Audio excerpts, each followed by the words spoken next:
y'all, it's Claudia from Evelyn Yours English. We just wanted to give a content warning of domestic abuse and suicide for this episode.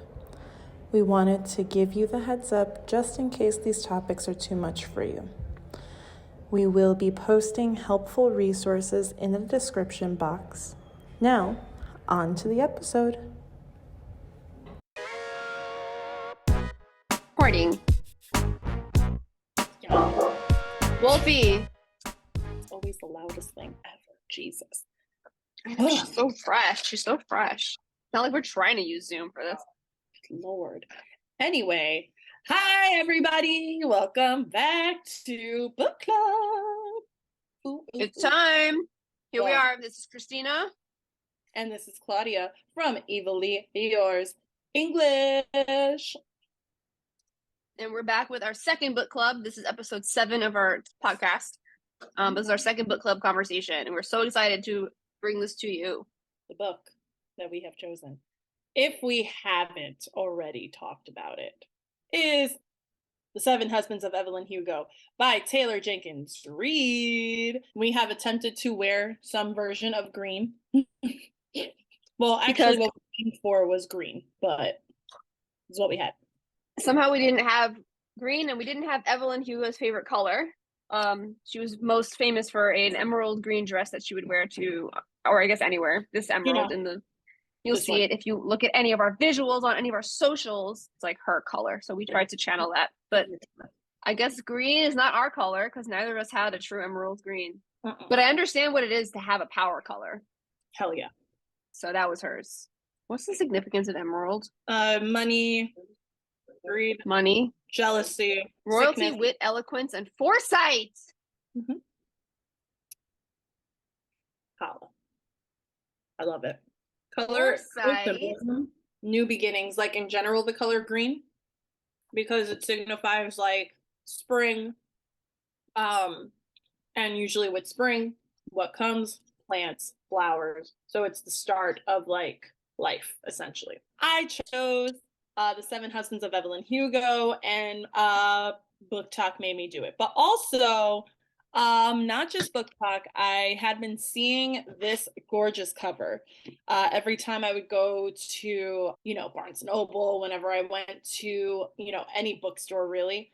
And I would just be like, wow, that looks really cool. But then I would kind of like pass by it until I finally started hearing so many people talking about it. So much so that even at work, I started hearing a lot about this. So I put it on our mutual Amazon books to read list, if you will. Was your first time hearing about this from me, or what's the deal? It was from you. I had no idea. And I'm not going to lie. I know you were using Book Talk to find a lot of our first rounds of books. After the first book being the last one, so Neon Gods being such a disappointment, I think, for both of us, I was like, oh gosh, maybe we should trust Book Talk. The kids don't know. The kids know. The kids know, because this book was off the hook. Whoa. Right now you're getting ahead of ourselves right now. All right. Whoa, man. So let's give you a brief synopsis, okay? Evelyn Hugo has been the biggest star in Hollywood for decades, not only for being a talented beauty, but also for her 7 marriages. She chooses Monique, a low-ranking contributor for the renowned magazine Vivant, to write her tell-all biography. However, Monique learns that Evelyn is more than just what the headlines make her to be. So let's talk about The Seven Husbands of Evelyn Hugo, shall we? The book was divided into 7 sections because each husband represented a different choice she had to make. Because ultimately the husbands were choices she made to protect the things she wanted, which is what made her so complex. So the things she wanted being her fame and her fortune, sort of, but also the family in the way she wanted it, the people she chose close to her the way she wanted them to be, and she would do anything. And each chapter, each husband demonstrates a different choice she made to make sure she was in control of her life and the things she wanted. And despite her being in control, there were still some elements of which she couldn't necessarily control, but she still handled them with as much grace as she possibly could. Maybe grace isn't the way to describe it, but she tried to manipulate it in some way into her favor. Although maybe that wasn't the ultimate choice for her, she was just like, you know what? Fuck it. It is what it is. Like, we're going to make the most of it. We're going to spin this in some way, and it's going to be in my favor as much as I can make it in my favor. Tell me about your likes. Oh, I don't know where to start. I liked the fact that our main character was a protagonist and an antagonist. She was gray. And I think I was doing some research on this book after the fact, and I saw that a lot of folks were going nuts trying to figure out who was this person IRL, because she was such a believable human character. Mm-hmm. And it was just so well crafted. Like, it was her whole fictional story, living in Hollywood, coming from New York City to Hollywood, and the way she made her way to the top, all of it was so real. It felt so real that I wasn't the only person who was trying to Google, was this actually based on some Hollywood starlet from the 60s? Turns out it's not. Yeah, just the complexity of Evelyn. She does some real dicey shit, y'all. From sleeping her way into movies, from like marrying big time names to gain notoriety, like to being like ruthless to the point that she's just like, I don't want this bitch in my movie. Like, cut her off. No. Like, her actions are justifiable. Like, I don't hate her. I respect the shit out of her. Like, you know that song by The Rock, it's about drive, it's about power. It was about Evelyn Hugo. That's really what it is. And I didn't realize that until this moment, that The Rock was writing about Evelyn Hugo. Well, that makes it even more confusing. Like, was she real? Like, what does The Rock know that we don't? Oh, The Rock knows one too many things. We're about to DM Dwayne. DM Dwayne. Ayo, Dwayne. If he follows Taylor Jenkins Reid on Instagram, then we know. We know. And so I also, it's not just Evelyn that I love. I also love the setting. Just makes sense. The setting of like 1950s, 1960s Hollywood, when it's like the shallowest of the shallow. Or at least that's how like a lot of media portrays that time, especially in Hollywood, that it's like glitzy, there's glamour, but it's shallow in its glitz and glamour. I also love like even the portrayal of New York when we start out with Hell's Kitchen, how it just, is grimy. It was Hell's. Like, it was literally Hell's Kitchen. Even when Evelyn eventually comes back to New York and notices the effect that it's taking on her family, and making a big, bold decision to move away from New York, despite it becoming her home. And realizing that home is not a place. It's a mindset, or what you choose to surround yourself with. Yeah. Branching off of setting, and the setting as in time, the time in which this is set is also really important because it allows us to dive into gender roles and identity and cultural roles. So, for example, Evelyn is of Cuban descent, and she looks Latina, and she has to conceal that when she moves to Hollywood. So she dyes her hair blonde, right? And then she stops using Spanish completely for the majority of the book because she is emulating this Evelyn Hugo character she created. Her last name is Herrera, but she doesn't even like consider her identity, who she at birth was, until much later when it kind of comes back to her. And I thought that was another interesting element to her story. As a female in Hollywood, that was then another layer. So now she's this mysteriously ethnic, sort of, but blonde, stunningly, trend-settingly beautiful woman in movies who is talented but is also gorgeous, and everybody wants to be seen with and around her. And that's all that mattered in Hollywood, was that she was stunning and female. I also love just kind of branching off of like the times. It's showing like you were saying, like these gender roles. So it's like showing that real portrayal of those relationships, but also the hiding of relationships because Evelyn is actually bisexual. And so we also have a spotlight on bisexuality as a whole. And because I feel that having Evelyn identify as a bisexual woman is part of the identity that she is grappling with. And she does come to terms with it much faster than she does with her Hispanic heritage, which I found very interesting. And I honestly really, really liked that as well. Just like the trying to balance out what it means to have an identity, what does identity mean to somebody? And, you know, sometimes different aspects of identity come up as like an identifier faster than others. And it has to do with, you know, what's going on with your life, what's going on with how you view yourself, how you kind of interact with the world too. So I liked how well Reed played with that, with the idea of identity through Evelyn specifically.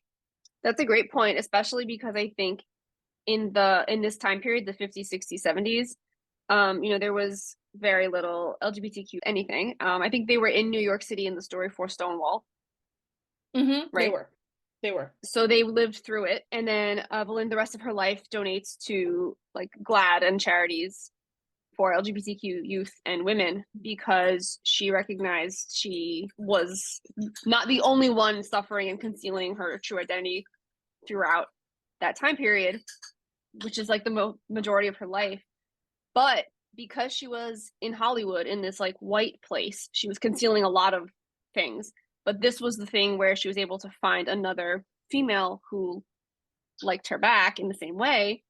She wasn't able to find a person of Hispanic descent to relate to. I feel like both like the queer community and people of color were completely disregarded. I mean, she basically in Hollywood, we had white folks playing people of all backgrounds until like recently. She was like okay to be bisexual before she was okay to be Cuban in a time where neither was actually okay, but it was just the way she, like you said, the way she got to one from the next. With like the exception of like Elton John. Yeah, well, yeah. And and she mentions it too, like, and her partner mentions it too, like, oh, but Elton's out, like, why can't we? I also loved the use of the news within the novel itself. It was giving Order of the Phoenix. Girl, stop it. I love when literature, movies, whatever, use the news to convey a perspective so you can see what the person's going through versus what we're meant to perceive of them as the audience. Yeah, because we're getting both the insider information, but also what is being conveyed to the outside. And I felt like I had a spicy secret as I'm reading the news. I'm like, yeah, I know things you don't, stupid tabloid. And like, I don't know if that was the intent, but that's how I felt. That's true. I did feel so much closer to Evelyn because I was reading the news like, wrong. I hope Monique publishes this. Yeah. Stupid. And I know, stupid. You didn't read. You didn't read between the lines. And I could really go on, but I can touch on those in other facets of this conversation. Dislikes. I only have one, and it's Dawn. Oh, yeah. That's it. I just did not like him. So that's her first Hollywood husband. It was like set up. They also were attracted to each other, but it was set up to be like a power move. They were going to star in these movies together. And everything was going great until content warning. Until he hurt her. Then she lived with that to maintain her status in Hollywood for, she said, a few years, right? Mm-hmm. With the domestic abuse that was happening within that relationship, it was still, despite all of this, their fame was rising. The tabloids were going crazy about them, writing about how like they haven't had a baby yet. How have they not had a baby yet? I think they started getting together at like 19 or 20, when she was 19 or 20. I couldn't keep track of how old she was since she lied about her age from the start. But she looked mature, so they were like, sure, Jan. She takes action in a lot of ways that in society we frown upon. And she talks about, like, I knew this would make me look this way, but I didn't care because I had no agenda. And at the same time, you see the strength in making these choices to get what you want. Overall, or just the determination, even maybe not strength is the right word, but determination. You're able to feel for somebody who maybe you don't agree with, because what you do agree with was, I would do this for my loved ones, or I would do this for the things I want the most.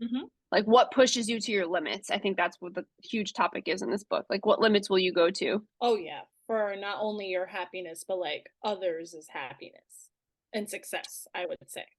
In general, like, there aren't any other dislikes that like come to mind for me, because like I thoroughly enjoyed every twist and turn that this brought. Certainly. Like, even like the pacing of it all was fantastic. I want to throw this at everybody to read. I agree. Definitely a recommendation. I do have some quotes that I've like pointed out that I loved that just kind of stuck with me. I do love that it's foreshadowed from the start that, or said plainly, that she will be dead. And she says that like early on, like in chapter like 2 or even 1 maybe, that it's like, my name won't be on it, being the biography, I'll be dead. And I underlined it and I put all the exclamation marks, like, what the fuck. Another one, and this kind of speaks to like how she like sets her boundaries, sets her limits. She's speaking with Monique and she says, and I didn't say I was confessing my sins. To say what I have to tell is a sin is misleading and hurtful. I don't feel regret for the things I've done, at least not the things you might expect, despite how hard they may have been or how repugnant they may seem in the cold light of day. It's like, whoo, girl. That second quote is exactly what you were saying. It's like, what seems a sin to you and your morals, your schemas that you think of, your values, you don't know me. You don't know why I chose to stay with Dawn. You don't know why I chose to make this movie. You don't know why I chose to call you here to write my novel, right? Like, don't call this a sin without asking me why I did it first. Oh my god, I was so like, oh, Queen Hugo over here. Another one is when she's speaking to Monique. Monique is a biracial woman who is going through a divorce, and it's when they are discussing, like, you know, the financial gain that Monique would get from this biography. And so Evelyn says, sell it to the highest bidder. And I do mean the highest. I insist that you be ruthless in your negotiation, Monique. Make them pay what they would pay a white man. And then once you've done that, every penny from it will be yours. At this point, she is accepting of her like Hispanic heritage, of her Cuban heritage, of being bisexual, obviously she being Evelyn. And I love that at this point, like, we don't know the full set of things yet in her dealings with her identity. But the fact that she says, make them pay you what they would a white man, I'm like, oh, girl. Yeah, it shows us what she's learned in her career. Like, she was never going to be on top unless she got herself on top, period. And she wants Monique to do the same. And then my last one, also, this was chapter 3, all of these. And this is like my main thing of like my main takeaway, like, of a moral. So do yourself a favor and learn how to grab life by the balls, dear. Don't be so tied up trying to do the right thing when the smart thing is painfully clear. And I was just like, if I'm taking anything away from this book. Yeah, I love that. That's like the type of quote you put in your bio. like in bio, and then you see that quote. Oh, dead ass. And then, like, if you know, you know. That's like, it's giving like Facebook status update. It's giving aim away message. Aim away message. That's it. That's it. Let's get through these 7 husbands. Oh my god, I just realized this is episode 7. What? Can I just make a connection that I had when I got to like husband 2? I started to realize that it's Evelyn and her 7 husbands, Like, who they were only mattered in the time at which she was married to them. But the fact that she had 7 husbands was what was phenomenal about her. And it reminded me of in Six, the musical, where the 6 queens are trying to undo exactly that. So they don't want to just be the 6 wives of Henry VIII, but together. And I'm not trying to like manpower the 7 husbands of Evelyn, but in Six, it was like, well, you didn't bother to get to know us individually. You only lump us together as a group, as we are relevant to King Henry VIII. But that's Evelyn giving that monarch energy. So big monarch energy with each chapter. So each husband, Monique kind of unearths another trait or like a deeper drive to do what she needs to do for herself in the same way Evelyn always does. And it applies both professionally and personally too, because she even like starts thinking about getting back with her ex-husband. And she asks Evelyn something along the lines of like, you know, well, aren't you upset that you had so many divorces? And Evelyn just says, a divorce is a divorce, honey. Like, it is what it is. Her marriages were also strategic. So for her, when it was no longer strategic, you just divorce them. So she had 7 strategies in her life. So what it should be called is the 7 strategies of Evelyn Hugo. 7 strategies of Evelyn Hugo. Each of these have a wonderful like name, like word before their thing. I think his is, where are you? Ernie, where are you? Nope, that's Don. Wait, go back. They have a word before their thing. Out of context. Oh, you're right. So that each chapter Claudia mentioned before is, or each section of the soon-to-be biography of Evelyn Hugo surrounds the husband and kind of like the 7 husbands and what the choice was that she made or what the life change was. And it's the descriptor used in this chapter title is reflective of that. And they were really iconic. Made sense. Yeah, they were great. So Ernie's is poor Ernie Diaz. And poor Ernie Diaz, indeed, because he had no idea what he was dealing with Evelyn. I don't even know she knew at the time.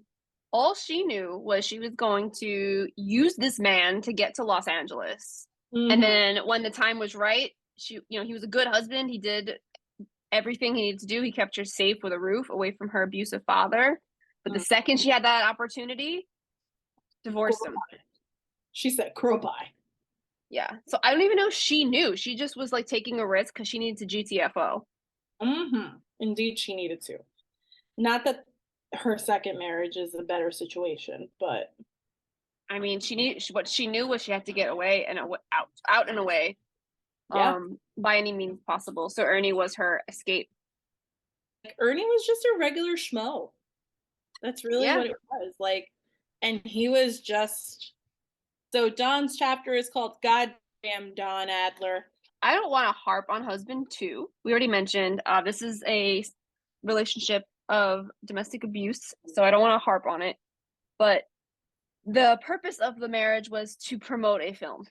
They were the 2 leads in the film, so what would be cuter than the 2 hot leads being married? And unfortunately, that took a turn for the absolute worst for Evelyn. Or did it? Because now I'm placing judgment on the situation. That marriage was quite long. They did not have children. For her, it ultimately just became a social maneuver until she finally was able to divorce him. And the result of divorcing him was she got basically like shadow banned from a whole movie industry company. What's the word? Not movie industry company. Production company. She got banned from an entire production company. So they dropped her like it was nothing. And she had to now go about finding her own work. So a woman who's now been twice married, with a couple of movies under her belt, trying to remain famous without the support of the producers. This marriage ends in an attempt to sabotage her. Yes, we shouldn't spend time with Don, but he does come back, and it does help and benefit her when he does come back. Because he feels like he owes her for what he put her through. Oh, absolutely. Also, they So during this marriage, so her first celebrity marriage, she was married to him for still 2 years, and that means that she was famous for 2 years, like super famous and relevant, like prom king and queen, and then he sabotaged her. But in those 2 years, she develops a relationship with fellow co-star, female presenting co-star, Celia St. James. Also, her friendship with Harry begins to develop him further as well. Harry Cameron, the producer, keeps growing here outside of being professional. However, she figures out that he is actually in an era where this was unacceptable. He is a gay identifying man.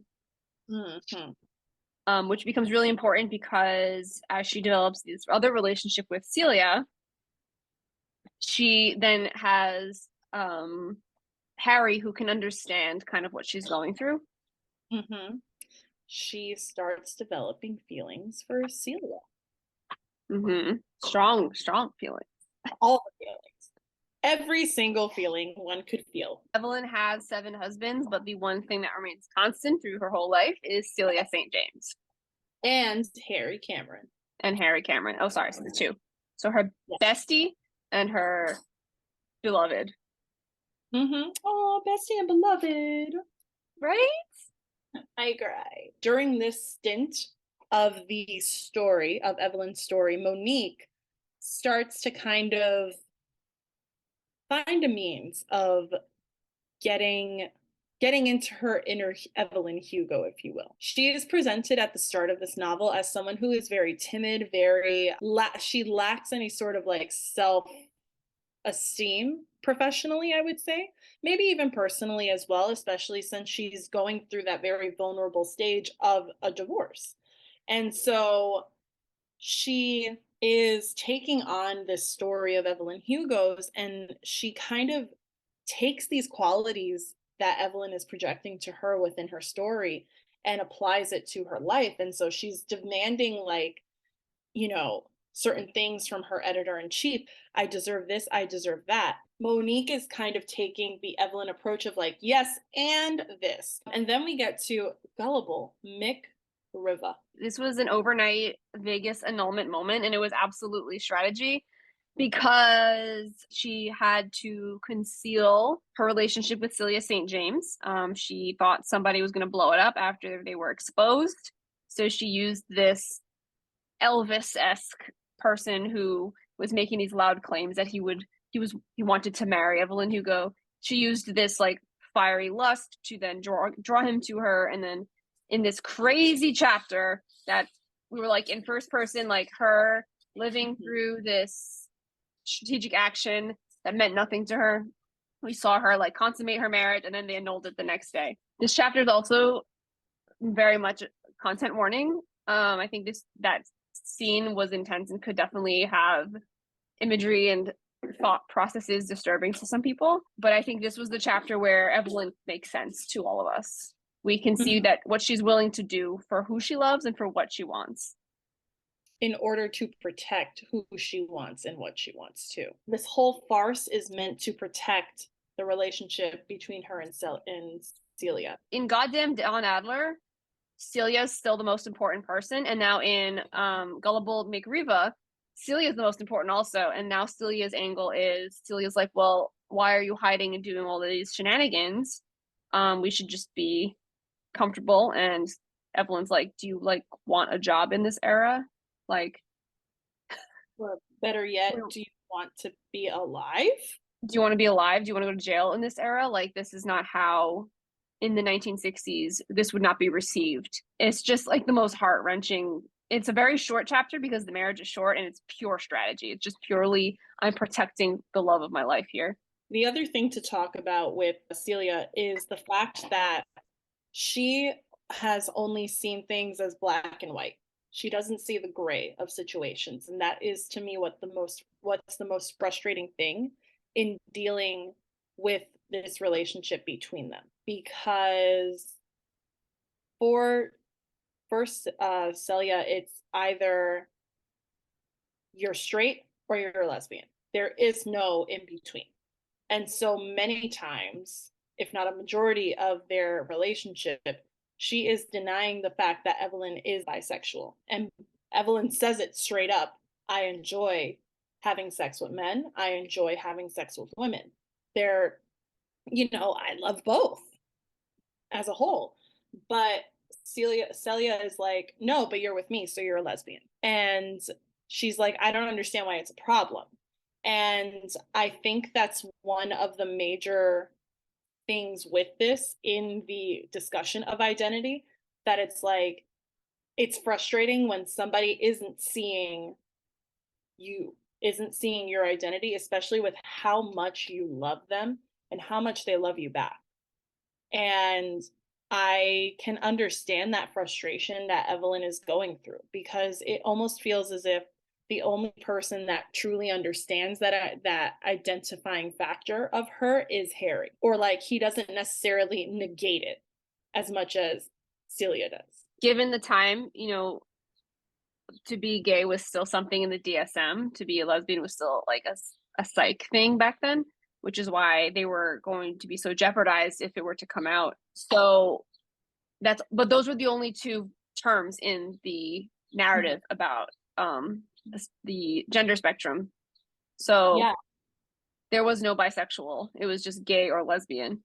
If you are outed as being anything part of the LGBTQ spectrum, you would be institutionalized and likely have a lobotomy performed on you, because that is the means of correcting it. That was the approach used back then. That and conversion therapy. The Global McReva chapter terminates with the fact that her whole ploy culminated in her actually accidentally getting pregnant and having to tell Celia this happened. And Celia was furious and left her. So her accidental pregnancy does end in an abortion, but Celia regardless leaves her because she didn't realize what the entirety of the plot was. Evelyn's absolutely distraught. Mm-hmm. Which brings us into our next husband, the clever Rex North. Oh, the clever Rex. I think we like Rex North on the whole. Yeah. This one, I liked this this choice, because on both parts, it was like, we've been here, we just want to be famous, so let's just stun the people. What better than the two main characters falling for each other in real life too? So they have a very, very, very, platonic relationship, and they both do their own things on the side. So Rex has an ex, Joy Nathan, who he's on and off with, and they accidentally get pregnant. And then he has to tell Evelyn in the same way Evelyn had to tell Celia. When I read that, I envisioned Evelyn's face just kind of like blink, blink. Okay, great. Now I have to get out of this. And we don't want you to look bad, because we're doing this together. Like, we're a team here. We got each other to this new pedestal that we're on. Oh, what does she do? She sets up a story saying that she is sleeping with her longtime producer, Harry, and sets the scene so beautifully.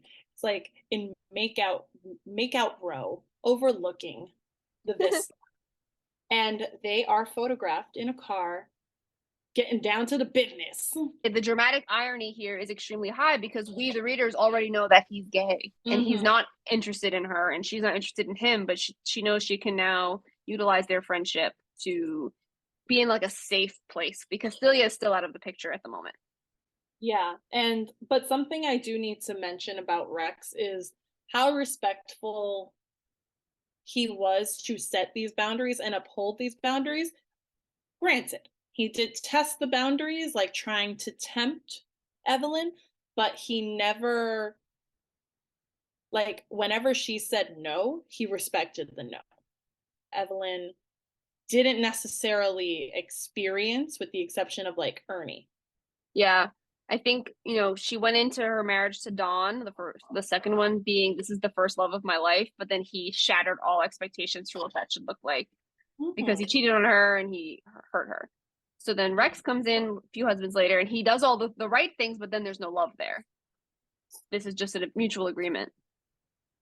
Yes. And so we get to Harry, the best husband. He's known as the brilliant, kind-hearted, and tortured Harry Cameron. My heart. I know. I think this is the one they were married for the longest time. Yes. Because they also down the line have her only child together. Yes. And they're kind of a foursome because Celia comes back. And Harry is also hooking up with Celia's husband at the time. So messy. So messy. Oh, messy. I love it. This was like her most emotionally significant because she does have this platonic love for Harry, but in engaging this platonic love with Harry, she's also able to engage in like her romantic love openly, honestly, at least within the foursome. It just creates a beautiful little chosen family moment of beautiful like safe haven that honestly I freaking love. Towards the later years of this marriage, agrees to do this pretty close to erotic movie scene in a film with this French director named Max. And Celia freaks out and leaves Evelyn for the second time. So the guys were still okay, but the girls were not. The husband of Celia has a heart attack, and Harry is like beside himself. Poor baby. Yeah. So, Evelyn supports him through these feelings, and eventually Evelyn approaches Harry with the proposition to divorce. Husband number 6. Her director in the Explicit movie, Max, wants to marry her. And she's like, you know what? Celia's not here anymore, and let's do it. This chapter, by the way, is called Disappointing Max Girard. Disappointing he was. So nothing exciting happens with them at all, and there's nothing to their marriage at all. She was fine with just chilling, like with him, doing regular relationship things, and he was like, no, let's go to this red carpet instead. Let's do it. Come on, you could get all dolled up, you could do this, you could do that. And she's like, she was very, very quick to learn he just wanted basically to be seen with her. In this Disappointing Max chapter, she learns that her true love really is Celia, and that's what it is. Apparently they're married for 6 years as well. Are they? Shoot.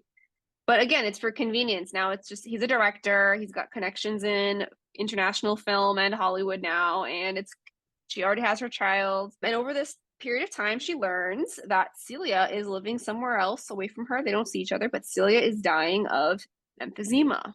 Slowly, and they meet and discuss all of these things through, well, first it's through letters. And that was like their way of like knowing, of hiding. Max finds the letters and he confronts Evelyn. He's like, oh, I'm gonna spread the word that you were lesbian. She's like, no, you're not. Like, why are you lying? You're not gonna do that. Also, who's gonna believe you?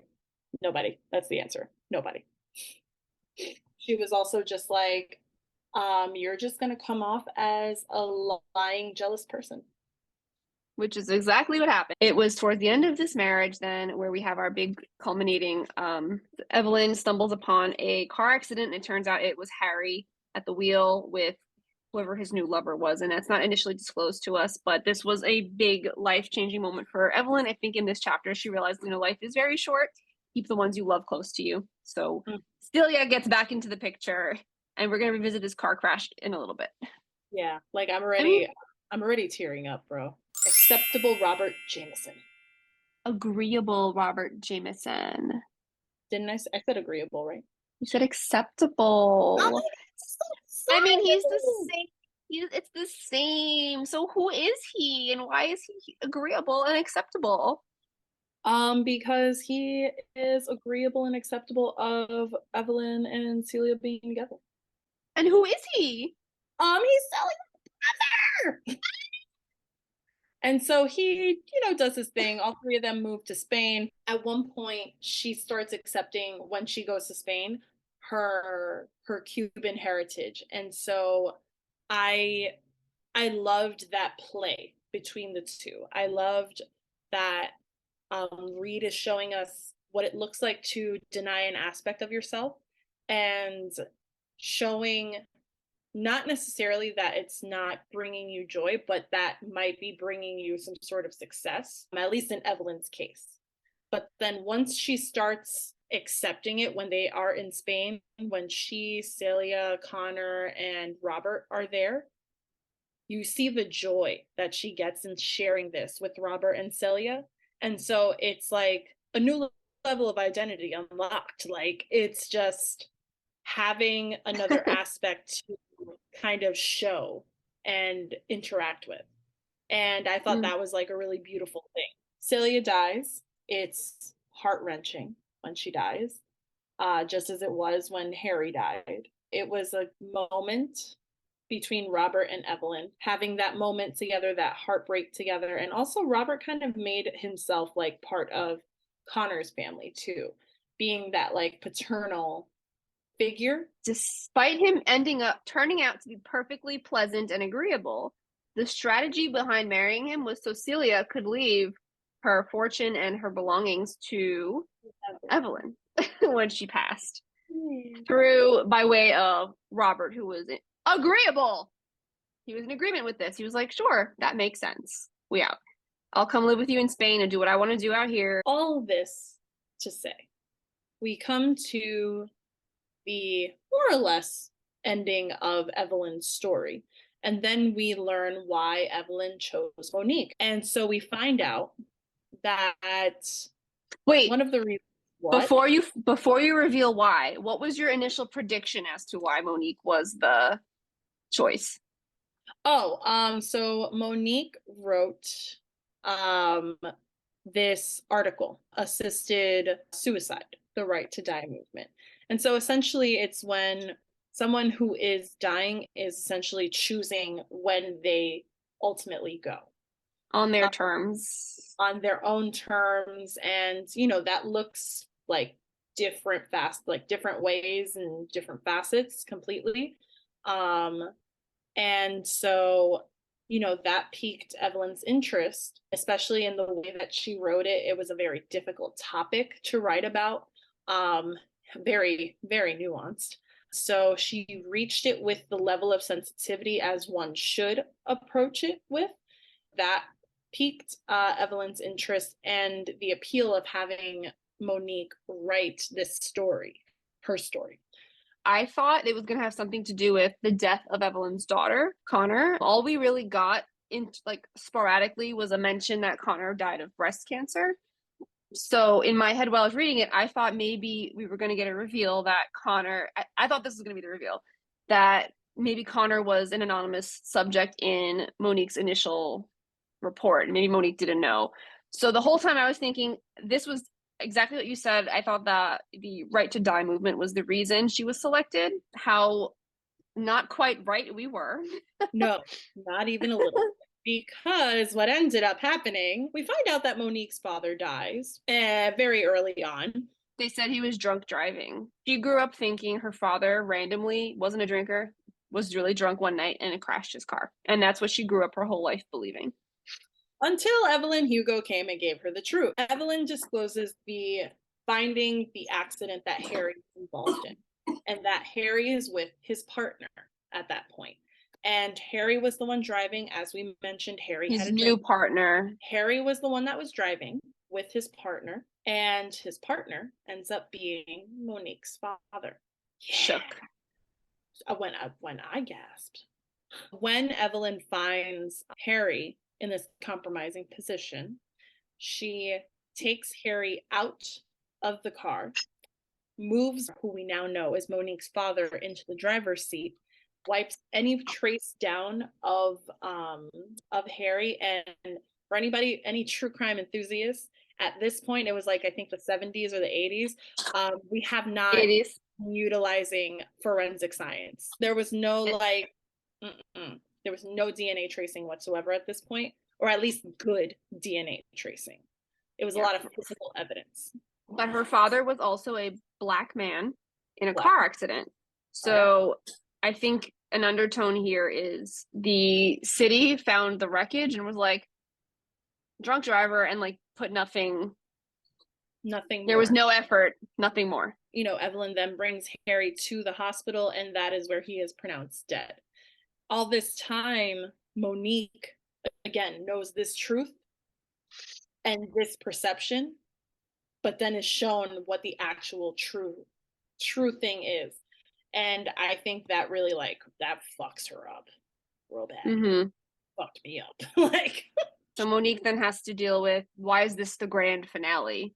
Like, why are you telling me this now? Why couldn't you have reached out to us before? And it's because Evelyn does things on her own terms. She has a strategy in place for everything. She married and divorced married 7, divorced 6 times for reasons. She concealed the one true love of her life for reasons. Wild. I still can't. I liked that it wasn't as predictable as I thought it was going to be. Mm-hmm. I couldn't predict anything that was going on. No, not even a little bit. I often like asking this. Do you think Evelyn's a reliable narrator?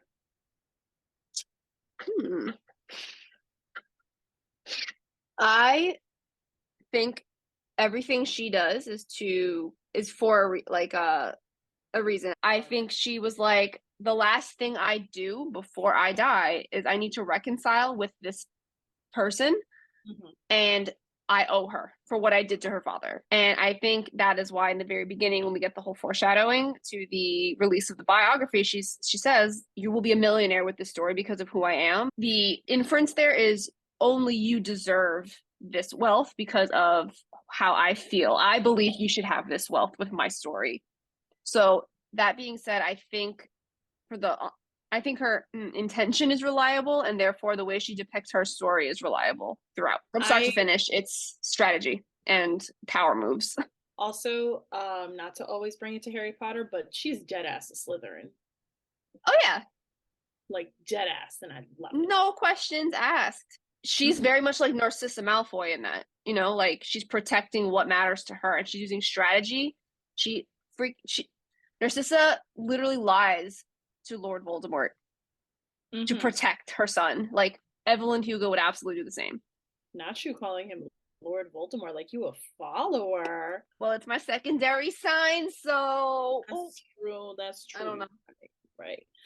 But I do have to agree with you that her intent is very reliable, and I think that's what kind of makes her a reliable narrator of her story. Because she could have also chosen to like depict herself in a different way, and she doesn't. She does it in the most honest way that she can at this moment. And I think she's also like reached the point, like she's already said that she doesn't feel regret for anything that she's done.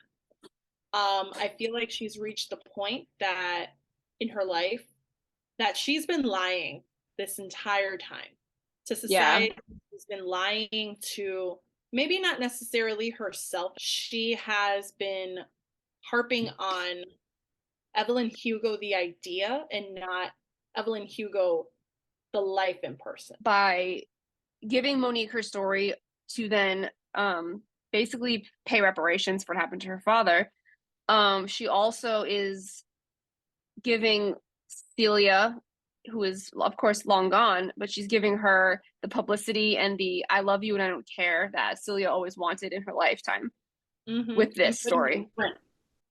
In print, like for the first time. Like putting it so that all can see and no one can like fuck up the wording, basically. She goes down with her story depicting her the way she believes she led her life. So I do find her to be reliable, if not dramatic. I love it. But she is an actress, so I think that plays really nicely into then how Evelyn also elected to complete the story of her life. She allowed a very particular biographer to write it for a few reasons. We mentioned Monique's sensitive writing style and the fact that she felt indebted, sort of, in her own way, to compensate for the loss of Monique's father. Again, is that something that like an average person would think about? I don't think so. But this is a bajillionaire movie star in a fictional story. So, and I think that whole agenda is extremely, it characterizes her very well. Evelyn sends away her personal assistant, and Monique realizes that she's saying goodbye for good to everyone because she's now told her story. She has given her official apology, though she never says I'm sorry. She's made amends with Monique, the descendant of the man she left to rot in a forest. Or I guess it was in the hills. And Evelyn has nobody. Her daughter recently passed from cancer. Celia's no longer here. Harry's been long gone. So Evelyn's kind of like, well, it's my time.